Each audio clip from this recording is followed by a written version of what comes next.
এলো গো।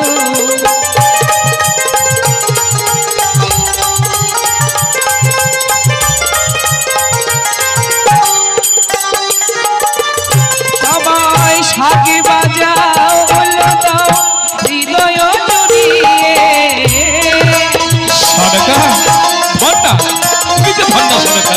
সবাই শাঁখি বাজাও বলো দাও সবে শাঁখি দাও হৃদয়। আজ চম্পলা আজ চম্পলা নগরে নতুন বধূ এলো গো। আজ চম্পলা নগরে নতুন বধূ এলো গো। আমার বধূ এলো গো, আমার বধূ এলো গো। পুত্র লখাই বলো বধূ মাকে সাথে করে আমার পেছনে এসো বাচ্চা। চলো এসো। এই মুহূর্তে বিড়ম্বনা করি আমরা ছুটে যাবো ওই জন্য সনকা স্বামী লখাইকে নিয়ে তুমি কোথায় যাচ্ছ সনকা? ওগো তুমি কেন ভুলে যাচ্ছ? কি মাতৃ কর্তব্য পূরণ করিবারে। মানে? জানো গো জানো কি? লখাই কেউ জানি নগরে বিদায় করে দিয়ে আমি দাসীদের সাথে নিয়ে গেছিলাম নিজেই পুষ্পাখানে সুগন্ধ পুষ্প চয়ন করেছি নিজ হস্তে। আর আমার বাচ্চা লখাই বউ মনির জন্য অন্তঃপুরে ফুল সজ্জা আমি নিজ হাতে তৈরি করেছি। সেই সজ্জায় আমার পুত্র পুত্রবধূ নিশি যাপন করবে। আর সেই বাসরের সদর দরজায় আমি প্রহরী হয়ে সারাটি নিশি পহরা দেব আমার বাচ্চা লখাইকে রক্ষা করতে। সনকা চম্পকের রাজবাড়িতে তুমি সুন্দর করে নিজের হাতে কুঞ্জ সাজিয়েছো বলে আজ আমার সন্তানের মধুযামিনী হবে রাজবাড়িতে, তা নয় সনকা। তুমি যেমন মা হয়ে মাতৃ কর্তব্য পালন করেছো, আমিও তো পিতা, পিতা হয়ে পিতৃ কর্তব্য পালন করবো না তা কখনো হয় সনকা? আমি কি তোমায় নিষেধ করেছি?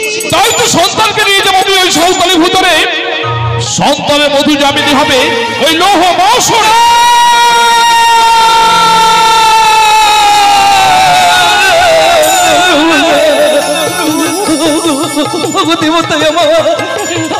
তুমি আমায় কষ্ট দিও না গো। ভুজানিতে বিদায় করে লখাইকে আমি কত ব্যথা বেদনা পেয়েছি। তুমি আমায় দিও না গো। কেন ভুলে যাচ্ছ সনকা, কেন ভুলে যাচ্ছ? স্বয়ং দেবশিল্পী বিশ্বকর্মাকে করিয়া আহ্বান সন্তানের জন্য নির্মাণ করেছি নিশ্চিত লৌহমাসুর ঘর। সেথায় রেখেছি আমি লক্ষ লক্ষ সৈন্য সামন্ত, হাজার হাজার প্রহরীর মাঝে শুধু এক ঋষির জন্য তুমি তুমি আমায় অনুমতি দাও সনকা। ওই দেব শিল্পী বিশ্বকর্মার প্রতি যদি তোমার এত ভরসা থাকে, এক মা এক জননী জন্মভূমি স্বর্গ করি অসীমা নিজ সন্তানকে 10 মাস 10 দিন জঠরে ধারণ করে যদি লুকিয়ে রাখতে পারে একটি ঋষি কেন পারবে না গো? আমি বুঝি, আমি তোমার মনের যন্ত্রণা আমি উপলব্ধি করতে পারি সনকা। তুমি যদি অমন করে কাঁদো তবে যে সন্তানের অকল্যাণ হবে। সনকা তুমি নয়নবাড়ি মুছে দাও, আমি কথা দিলাম লখাইকে নিয়ে যাব না। সত্যি বলেছো? এবার খুশি তো? প্রভু আজ ইচ্ছে জাগে দেবতারা আসনে তোমায় দণ্ডবান করে তোমার পূজারিণী হয়েছিল কাল যেন আমি পূজা করি। কিন্তু সনকা কিন্তু তুমি আমার মনের কথাটা জানলে না সনকা। আমি লখাইকে পেয়ে আমার অন্তরে রঙিন সাজানো একটা স্বপ্ন দেখেছিলাম। এমনই কি স্বপ্ন? স্বপ্নটা কি ছিল জানো সনকা? আমি ত্রিভুবন বিজয়ী দশানন হয়ে আমি যে স্বর্গের সিঁড়ি মারতে চেয়েছিলাম, অযোধ্যা নির্পতি রামচন্দ্র হয়ে আমি সোনার অযোধ্যা করতে চেয়েছিলাম সনকা। শুধু তাই নয়, পাতালে প্রবেশ করে আমি বলিরাজের মতো আমি পাতালের গভীরতা মাপতে চেয়েছিলাম। কিন্তু আজ আমি জীবন যুদ্ধে হেরে গেলাম সনকা। আজ আমি জীবন যুদ্ধে হেরে গিয়ে আজ আমার বিবেক আজ আমার চেতনা কি বলে জানো? এই জন্যই বুঝি পিতারা পুত্রের কামনা করে। কি বলছো পিতা গো তুমি? লখাইয়ের মাতৃগর্ভে জন্ম হয়েছে ঠিক, আমি বুঝি তার পিতা নয়।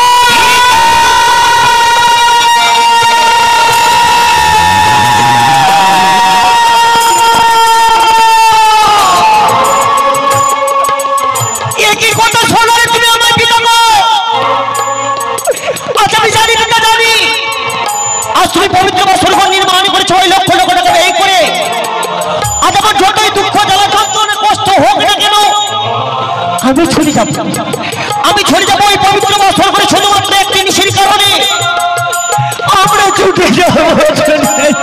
তবে তোমার কলঙ্কের কালিমা মুছে দিতে আমার লক্ষাইকে আমার হাতে তুলে দাও সরকার দেব প্রভু। বাচ্চা লখাই রে মনে পাশান আমাতে তোকে যে যেতে হবে।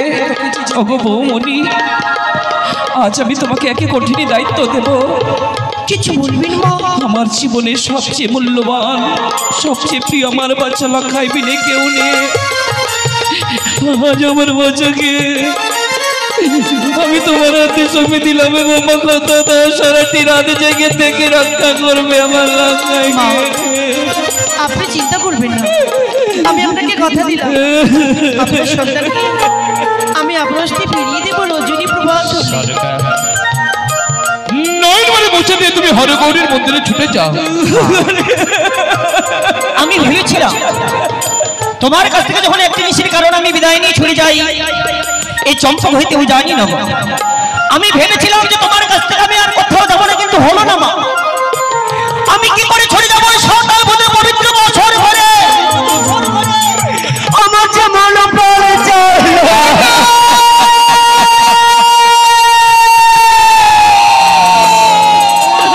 আমি কেমন করে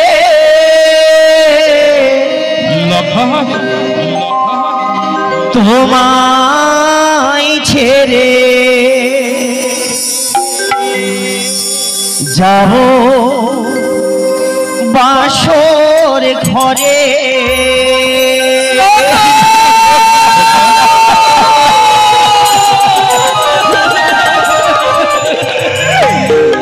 আমি তোমায় ছেড়ে কেমন করে যাব বাসর ঘরে। মাগো তোমায় ছেড়ে কেমন করে যাব বাসর ঘরে।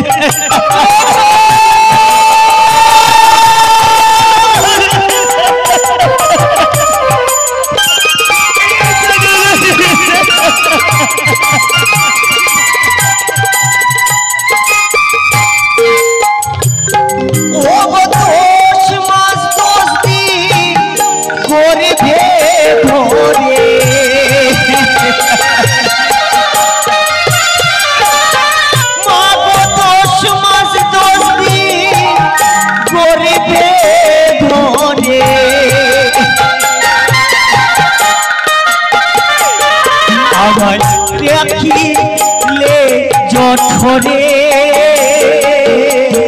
যাব কেমন করে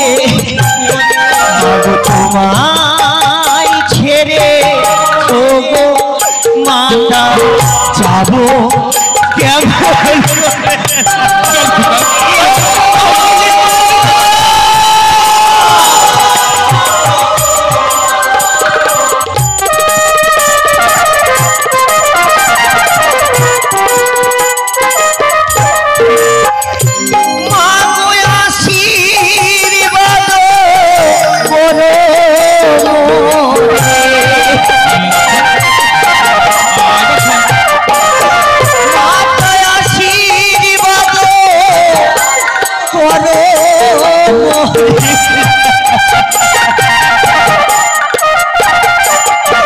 আমার মস্ত কেরু পরে যাব কেমন করে মা তোমায় ছেড়ে মাতা যাব কেমন করে।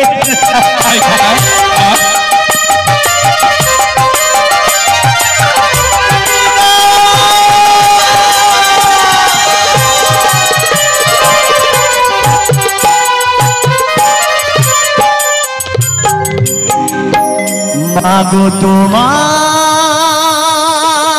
ছেড়ে